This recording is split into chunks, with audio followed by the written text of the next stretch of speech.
आज हम तकनीक की दुनिया में एक ऐसे सफर पर चलेंगे जहां रफ्तार हवा से बातें करती है, जहां विज्ञान और इंजीनियरिंग मिलकर एक ऐसी शक्ति को जन्म देते हैं जो पलक झपकते ही अपने लक्ष्य को भेद सकती है। हम बात कर रहे हैं ब्रह्मोस मिसाइल की। यह सिर्फ एक हथियार नहीं है, यह भारत और रूस की दोस्ती का, उनकी साझा वैज्ञानिक क्षमता का एक प्रतीक है। इसका नाम भारत की ब्रह्मपुत्र नदी और रूस की मोस्कवा नदी के नामों को जोड़कर बना है। यह नाम ही अपने आप में एक कहानी कहता है, दो महान सभ्यताओं के संगम की कहानी, जो अब एक घातक मिसाइल के रूप में दुनिया के सामने खड़ी है। यह दुनिया की सबसे तेज सुपरसोनिक क्रूज मिसाइल मानी जाती है। यह मिसाइल भारत के रक्षा अनुसंधान और विकास संगठन यानी DRDO और रूस के NPO मैशिनोस्ट्रोयनिया ने मिलकर बनाई है। यह साझेदारी सिर्फ तकनीक के आदान प्रदान तक सीमित नहीं है, बल्कि यह दो देशों के बीच गहरे भरोसे और सहयोग को भी दर्शाती है। जब दुनिया हथियारों की दौड़ में उलझी हुई थी, तब भारत और रूस ने मिलकर एक ऐसी तकनीक विकसित की जो रक्षा के क्षेत्र में एक नया अध्याय लिख रही थी। ब्रह्मोस को इस तरह से डिजाइन किया गया है कि इसे जमीन, हवा, पानी और पनडुब्बी कहीं से भी लॉन्च किया जा सकता है। यह इसकी सबसे बड़ी खासियत है, जो इसे किसी भी युद्ध की परिस्थिति में बेहद उपयोगी और खतरनाक बनाती है। ब्रह्मोस एक क्रूज मिसाइल है। इसका मतलब है कि यह लॉन्च होने के बाद पृथ्वी के वायुमंडल के भीतर ही जमीन के समानांतर उड़ती है। यह किसी हवाई जहाज की तरह अपने रास्ते पर चलती है, लेकिन इसकी रफ्तार किसी भी लड़ाकू विमान से कई गुना ज्यादा होती है। यह मिसाइल दुश्मन के रडार की पकड़ में आसानी से नहीं आती, क्योंकि यह सतह के बहुत करीब उड़ती है। इसकी यही क्षमता इसे और भी घातक बना देती है। जब हम ब्रह्मोस की बात करते हैं, तो हम सिर्फ एक मिसाइल की बात नहीं कर रहे होते हैं।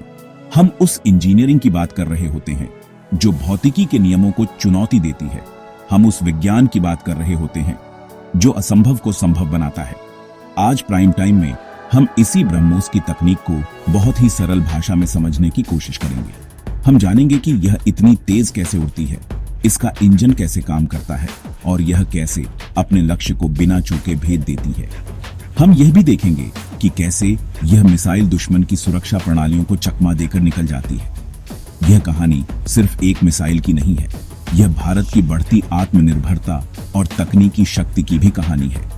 यह कहानी है उस सपने की जो आज दुनिया के सामने एक हकीकत बनकर खड़ा है। तो चलिए, इस तकनीकी सफर में मेरे साथ आगे बढ़िए और ब्रह्मोस की दुनिया को करीब से देखिए। जब हम मिसाइलों या लड़ाकू विमानों की रफ्तार की बात करते हैं, तो अक्सर एक शब्द सुनते हैं, मैक। यह मैक क्या है, इसे समझना बहुत जरूरी है, क्योंकि ब्रह्मोस की पूरी कहानी इसी मैक नंबर के इर्द गिर्द घूमती है। मैक स्पीड दरअसल आवाज की गति से तुलना करने का एक पैमाना है। जब कोई चीज आवाज की गति से चलती है, तो हम कहते हैं कि वह मैक 1 की रफ्तार से चल रही है। समुद्र तल पर सामान्य तापमान में आवाज की गति लगभग 1235 किलोमीटर प्रति घंटा होती है। तो अगर कोई विमान या मिसाइल मैक 2 की रफ्तार से उड़ रहा है, तो इसका मतलब है कि वह आवाज की गति से दोगुनी रफ्तार यानी लगभग 2470 किलोमीटर प्रति घंटे की रफ्तार से चल रहा है। अब आते हैं सुपरसोनिक और हाइपरसोनिक पर। ये दोनों शब्द भी रफ्तार से ही जुड़े हैं।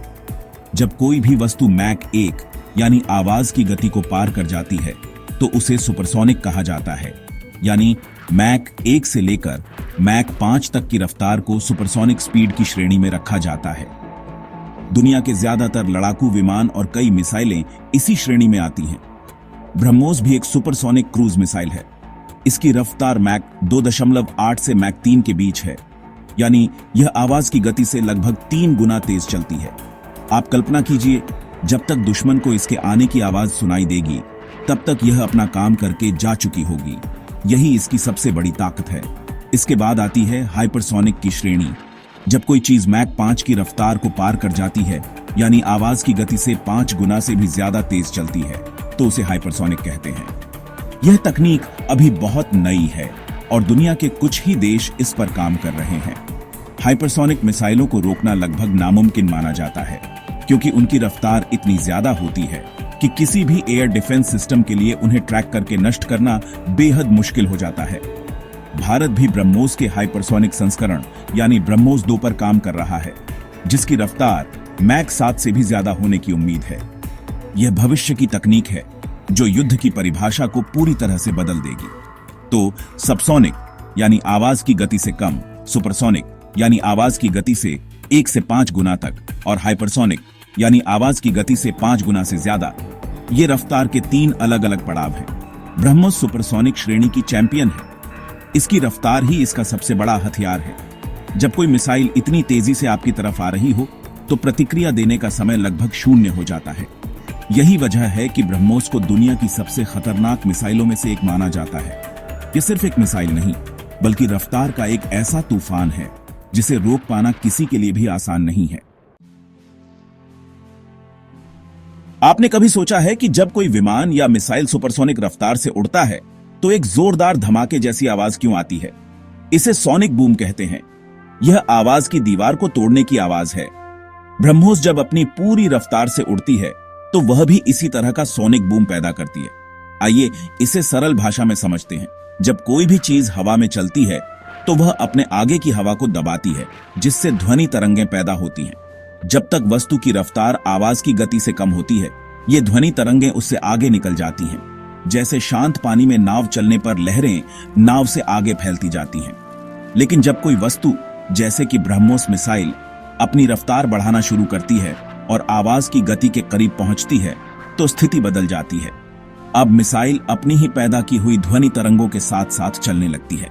ये सारी ध्वनि तरंगें मिसाइल के आगे जमा होने लगती हैं, ठीक वैसे ही जैसे तेज रफ्तार से चलती नाव के आगे पानी जमा हो जाता है। हवा का यह दबाव एक दीवार की तरह बन जाता है, जिसे साउंड बैरियर या आवाज की दीवार कहते हैं। इस दीवार को पार करने के लिए विमान या मिसाइल को बहुत ज्यादा ताकत की जरूरत होती है। यह एक ऐसा पल होता है जब विमान का ढांचा कांपने लगता है। जैसे ही ब्रह्मोस इस साउंड बैरियर को तोड़ती है, यानी मैक 1 की रफ्तार को पार करती है, तो उसके आगे जमा हुई हवा की ये दबी हुई तरंगें एक साथ फैलती हैं। इन तरंगों के अचानक फैलने से एक शॉक वेव यानी एक आघाती तरंग पैदा होती है। यही शॉक वेव जब जमीन पर पहुंचती है तो हमें एक जोरदार धमाके जैसी आवाज सुनाई देती है, जिसे हम सोनिक बूम कहते हैं। यह कोई धमाका नहीं होता, बल्कि यह उस मिसाइल के सुपरसोनिक रफ्तार से गुजरने का एक संकेत होता है।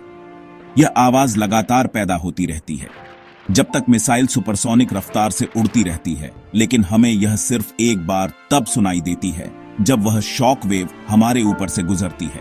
ब्रह्मोस के लिए साउंड बैरियर को तोड़ना उसके सफर का एक अहम पड़ाव है।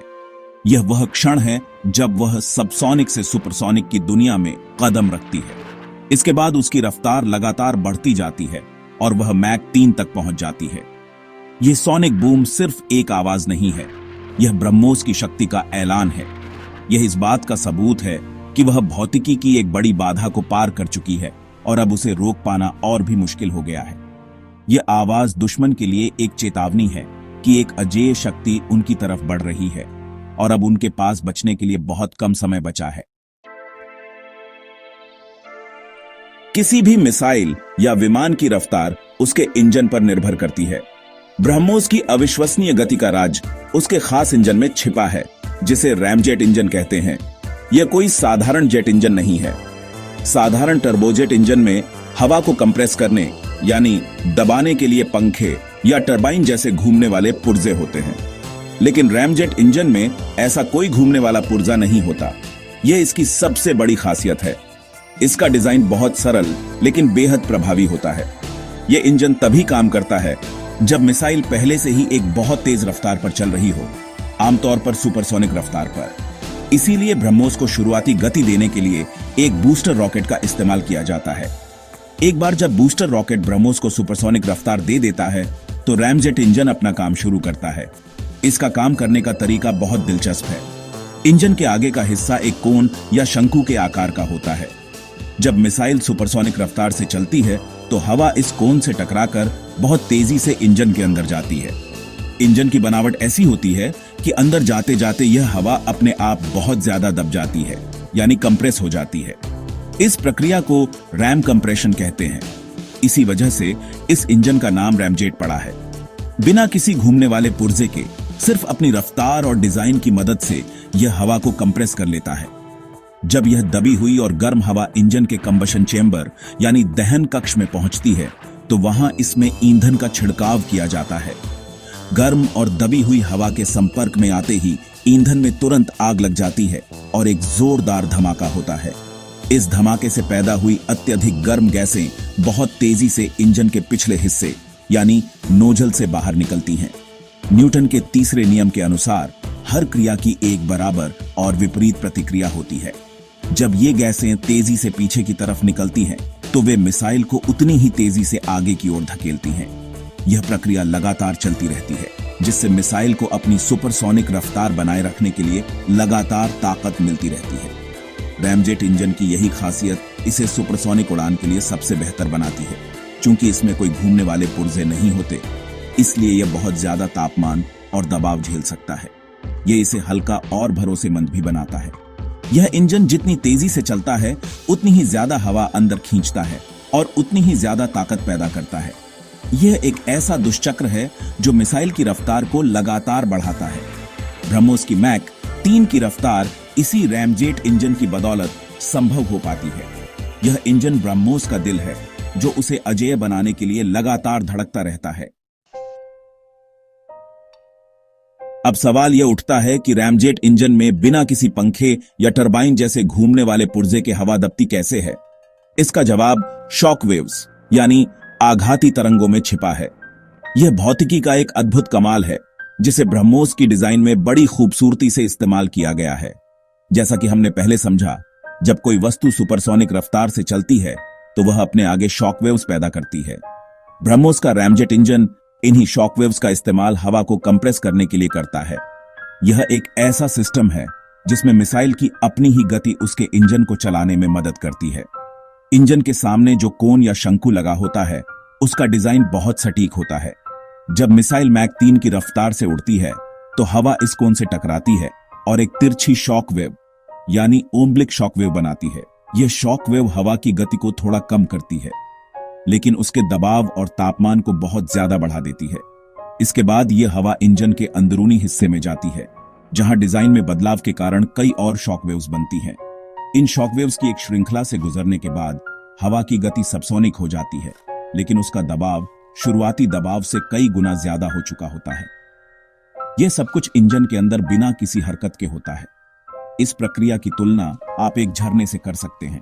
जब पानी ऊंचाई से गिरता है, तो उसकी रफ्तार बहुत ज्यादा होती है, लेकिन जब वह नीचे चट्टानों से टकराता है, तो उसकी रफ्तार कम हो जाती है, लेकिन उसकी ताकत और दबाव बढ़ जाता है। ठीक इसी तरह रैमजेट इंजन में तेज रफ्तार हवा शॉकवेव्स की चट्टानों से टकराकर धीमी हो जाती है, लेकिन उसका दबाव ऊर्जा में बदल जाता है। यह एक बहुत ही कुशल तरीका है, क्योंकि इसमें ऊर्जा का नुकसान बहुत कम होता है। घूमने वाले पुर्जों वाले इंजन में घर्षण और गर्मी के कारण बहुत सारी ऊर्जा बर्बाद हो जाती है, लेकिन रैमजेट में ऐसा नहीं होता। यह बिना पुर्जों का जादू ही ब्रह्मोस को इतना खास बनाता है। यह डिजाइन न केवल इंजन को हल्का और छोटा बनाता है, बल्कि उसे ज्यादा भरोसेमंद भी बनाता है, क्योंकि घूमने वाले पुर्जों के टूटने या खराब होने का कोई खतरा नहीं होता। यह तकनीक इंजन को बहुत ज्यादा तापमान पर काम करने की क्षमता भी देती है, जो हाइपरसोनिक उड़ान के लिए बहुत जरूरी है। ब्रह्मोस का रैमजेट इंजन इस बात का बेहतरीन उदाहरण है कि कैसे उन्नत एरोडायनामिक्स का इस्तेमाल करके भौतिकी के सिद्धांतों को अपने पक्ष में मोड़ा जा सकता है और एक ऐसी मशीन बनाई जा सकती है जो अपनी ही गति से ऊर्जा पैदा करे। ब्रह्मोस का सफर उसके लॉन्च के साथ शुरू होता है, और यह प्रक्रिया भी उतनी ही जटिल और सटीक होती है जितनी कि उसकी उड़ान। ब्रह्मोस को कई अलग अलग प्लेटफॉर्म से लॉन्च किया जा सकता है, जैसे कि जमीन पर लगे मोबाइल लॉन्चर, नौसेना के जहाज पनडुब्बी और यहां तक कि सुखोई 30 MKI जैसे लड़ाकू विमान से भी। हर प्लेटफॉर्म से लॉन्च करने का तरीका थोड़ा अलग होता है, लेकिन मूल सिद्धांत एक ही रहता है। लॉन्च का पहला चरण होता है मिसाइल को शुरुआती ताकत देना, ताकि वह उस गति तक पहुंच सके जहां उसका रैमजेट इंजन काम करना शुरू कर दे। यह काम एक सॉलिड फ्यूल बूस्टर रॉकेट करता है, जो मिसाइल के पिछले हिस्से में लगा होता है। जब लॉन्च का कमांड दिया जाता है, तो सबसे पहले यह बूस्टर रॉकेट जल उठता है। यह कुछ ही सेकंड के लिए जलता है, लेकिन इतने कम समय में ही यह मिसाइल को शून्य से सुपरसोनिक रफ्तार यानी मैक 1 से भी ज्यादा की गति प्रदान कर देता है। यह शुरुआती धक्का बहुत महत्वपूर्ण होता है। अगर हम जमीन से लॉन्च की बात करें, तो मिसाइल को एक कनस्तर या कैनिस्टर के अंदर रखा जाता है। लॉन्च के समय एक गैस जनरेटर मिसाइल को कनस्तर से बाहर धकेलता है और हवा में आने के कुछ पल बाद उसका बूस्टर रॉकेट चालू हो जाता है। इसे कोल्ड लॉन्च तकनीक कहते हैं। इससे लॉन्चर को रॉकेट की भीषण गर्मी से बचाया जा सकता है। एक बार जब मिसाइल सुपरसोनिक रफ्तार पकड़ लेती है और पर्याप्त ऊंचाई पर पहुंच जाती है तो बूस्टर रॉकेट का काम खत्म हो जाता है। वह मिसाइल से अलग होकर गिर जाता है, जिससे मिसाइल का वजन कम हो जाता है। बूस्टर के अलग होते ही मिसाइल का रैमजेट इंजन अपने आप चालू हो जाता है। इंजन के सामने का एयर इंटेक खुल जाता है और हवा तेजी से अंदर जाने लगती है। अब रैमजेट इंजन मिसाइल को आगे की यात्रा के लिए ताकत देना शुरू कर देता है। यह मिसाइल की रफ्तार को मैक 2.8 से मैक 3 तक ले जाता है और उसे अपने लक्ष्य की ओर बनाए रखता है। यह पूरी प्रक्रिया कुछ ही सेकंड में पूरी हो जाती है, लेकिन इसके पीछे सालों की मेहनत और हजारों घंटों की गणना होती है। हर एक चरण को बहुत ही सटीकता के साथ नियंत्रित किया जाता है। बूस्टर का जलना, उसका अलग होना और फिर रैमजेट का चालू होना, यह सब कुछ एक स्वचालित क्रम में होता है। अगर इसमें से किसी भी एक चरण में जरा सी भी चूक हो जाए तो पूरा मिशन असफल हो सकता है। ब्रह्मोस का सफल लॉन्च इस बात का प्रमाण है कि इसके पीछे काम करने वाली इंजीनियरिंग और सॉफ्टवेयर कितने उन्नत और भरोसेमंद हैं। यह एक ऐसी सिम्फनी की तरह है जिसमें हर साज अपना काम सही समय पर और सही तरीके से करता है। ब्रह्मोस की ताकत सिर्फ उसकी रफ्तार में नहीं है, बल्कि उसकी बुद्धिमानी में भी है। एक बार लॉन्च होने के बाद मिसाइल को अपने लक्ष्य तक पहुंचने के लिए एक सटीक रास्ते की जरूरत होती है। यह काम उसकी मार्गदर्शन प्रणाली यानी गाइडेंस सिस्टम करता है। इसे आप मिसाइल की आंख और दिमाग कह सकते हैं। ब्रह्मोस की मार्गदर्शन प्रणाली 2 चरणों में काम करती है। लॉन्च के बाद और यात्रा के बड़े हिस्से के दौरान यह इनर्शियल नेविगेशन सिस्टम का उपयोग करती है। यह एक ऐसा सिस्टम है जो बिना किसी बाहरी सिग्नल के, जैसे कि जीपीएस, अपनी स्थिति और दिशा का पता लगा सकता है। इनर्शियल नेविगेशन सिस्टम में जायरोस्कोप और एक्सेलेरोमीटर जैसे सेंसर लगे होते हैं। ये सेंसर मिसाइल की हर छोटी बड़ी हरकत, जैसे कि उसकी गति, दिशा में बदलाव और घुमाव को मापते रहते हैं। लॉन्च से पहले मिसाइल के कंप्यूटर में लक्ष्य की लोकेशन और वहां तक पहुंचने का पूरा रास्ता डाल दिया जाता है। लॉन्च के बाद इनर्शियल नेविगेशन सिस्टम लगातार मिसाइल की वर्तमान स्थिति की तुलना पहले से तय रास्ते से करता रहता है। अगर मिसाइल हवा या किसी और वजह से अपने रास्ते से थोड़ा भी भटकती है तो यह सिस्टम तुरंत उसे सुधार कर वापस सही रास्ते पर ले आता है। यह सिस्टम मिसाइल को यात्रा के बड़े हिस्से में स्वायत्त रूप से, यानी अपने आप उड़ने में मदद करता है। जब मिसाइल अपने लक्ष्य के करीब पहुंच जाती है तो यात्रा का अंतिम और सबसे महत्वपूर्ण चरण शुरू होता है।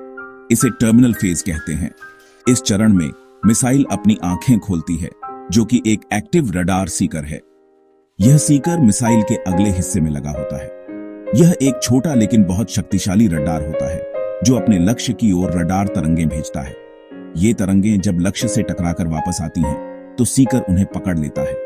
इन वापस आई तरंगों का विश्लेषण करके मिसाइल लक्ष्य की सटीक स्थिति, उसकी गति और दिशा का पता लगा लेती है। अब मिसाइल पूरी तरह से अपने लक्ष्य पर लॉक हो जाती है। इस दोहरी मार्गदर्शन प्रणाली का सबसे बड़ा फायदा यह है कि यह मिसाइल को जाम करना लगभग नामुमकिन बना देता है। यात्रा के बड़े हिस्से में यह कोई सिग्नल नहीं भेजती, इसलिए दुश्मन के रडार इसे पकड़ नहीं पाते। और जब यह अंतिम चरण में अपना रडार चालू करती है तो यह लक्ष्य के इतने करीब और इतनी तेज रफ्तार पर होती है कि दुश्मन को प्रतिक्रिया देने का मौका ही नहीं मिलता। यह दागो और भूल जाओ के सिद्धांत पर काम करती है। एक बार लॉन्च करने के बाद इसे किसी बाहरी कमांड की जरूरत नहीं होती। यह अपने दिमाग का इस्तेमाल करके खुद ही लक्ष्य को ढूंढती है और उसे नष्ट कर देती है। ब्रह्मोस की सबसे बड़ी चुनौती दुश्मन के सुरक्षा घेरे यानी एयर डिफेंस सिस्टम को भेदना है।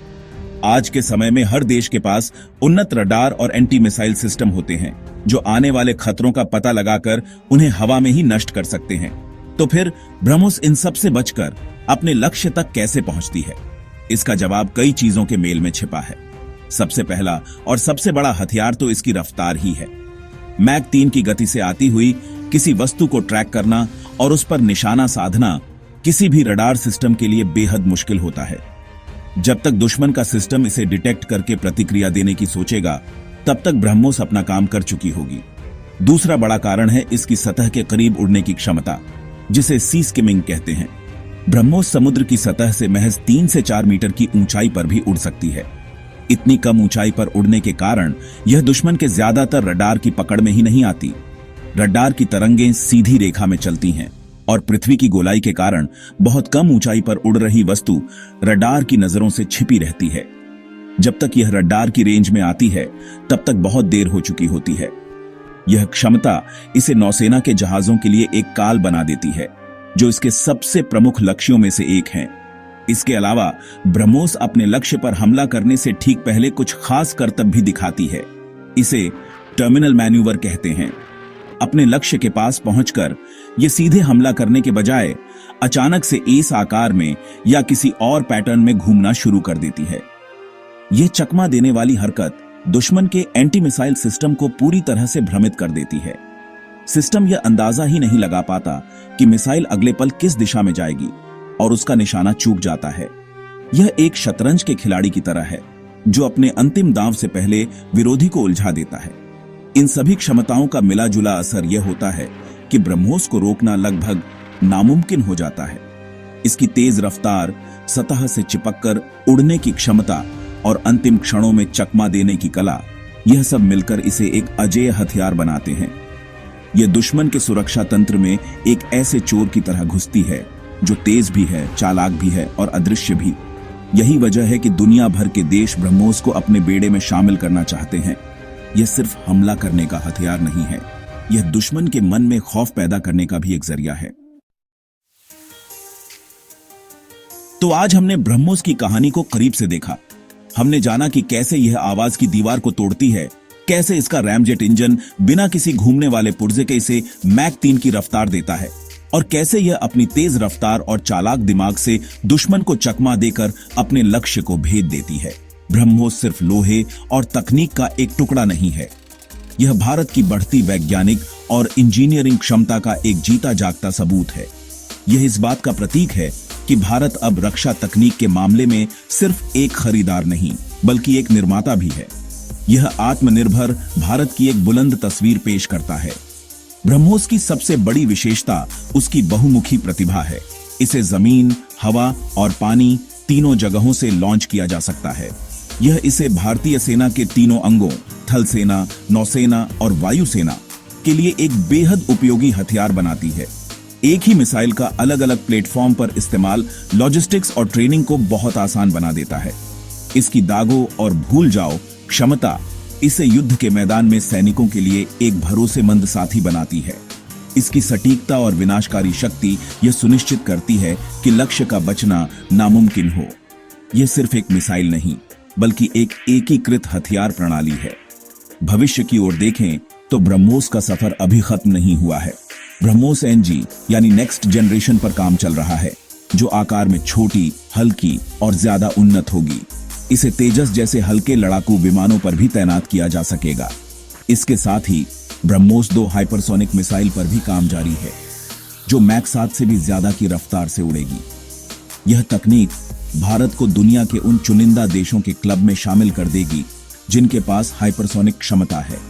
यह भविष्य के युद्धों में भारत को एक निर्णायक बढ़त दिलाएगा।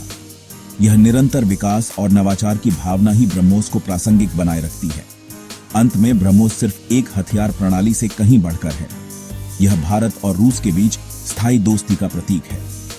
यह हजारों भारतीय और रूसी वैज्ञानिकों और इंजीनियरों की कड़ी मेहनत और प्रतिभा का फल है।